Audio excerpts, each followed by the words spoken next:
இன்றைக்கி நம்ம சேனலில் ஒரு ரெசிபி வீடியோ தாங்க பார்க்க போகிறீங்க. சிறுபருப்பு பாயாசம் ஃபுல் வீடியோ கொடுத்தே ரொம்ப நாள் ஆச்சு. இன்றைக்கி சிறுபருப்பு பாயாசம் எப்படி செய்யலாங்கிறத பார்க்கலாம். இதுக்கு தேவையான பொருளோட மெஷர்மெண்ட் எல்லாமே நான் டிஸ்கிரிப்ஷன் பாக்ஸில் கொடுக்கேன், பார்த்து தெரிஞ்சுக்கோங்க.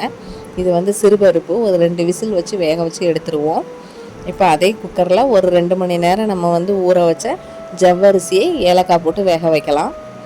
இப்போ வந்து நம்ம குச்சி சேமியா இதோட சேர்த்துக்கலாம். பாயசத்துக்குன்னு இருக்கும் பார்த்தீங்களா, குச்சி சேமியா, வறுத்த சேமியா, அதுதான் சேர்த்துருக்கேன். அதே சேர்த்துக்கோங்க. இல்லை நார்மல் சேமியா சமையலுக்குள்ளது இருந்தாலும் நீங்கள் சேர்த்துக்கலாம், ஒன்றும் பிரச்சனை இல்லை. இப்போ இந்த அளவுக்கு வெந்துருச்சு. இப்போது நம்ம வெள்ளை பாகு எடுத்து ஊற்றிடலாம். வெள்ளத்தில் மண்ணுக்கல்லெல்லாம் கிடக்கும், அதனால் கண்டிப்பாக நம்ம பாகு எடுத்து தான் ஊற்றுறோம். இப்போ நம்ம தேங்காயும் வேக வச்ச பருப்பையும் இதோட மிக்ஸ் பண்ணிட்டோம்.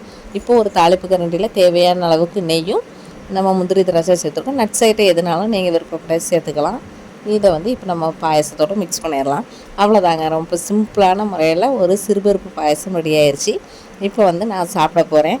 நீங்களும் இந்த மெஷர்மெண்ட் படி வீட்டில் செய்யுங்க, ரொம்ப சூப்பராக இருக்கும். வாங்க நம்ம சாப்பிட்டு பார்த்துடலாம். சூப்பராக இருக்குங்க, உண்மையிலே சான்ஸே இல்லை, ரொம்ப சூப்பராக இருக்குது. நீங்களும் ட்ரை பண்ணி பாருங்கள். நெக்ஸ்ட் ஒரு இன்ட்ரெஸ்டிங்கான வீடியோவில் பார்க்குறேன். தேங்க்ஸ் ஃபார் வாட்சிங்.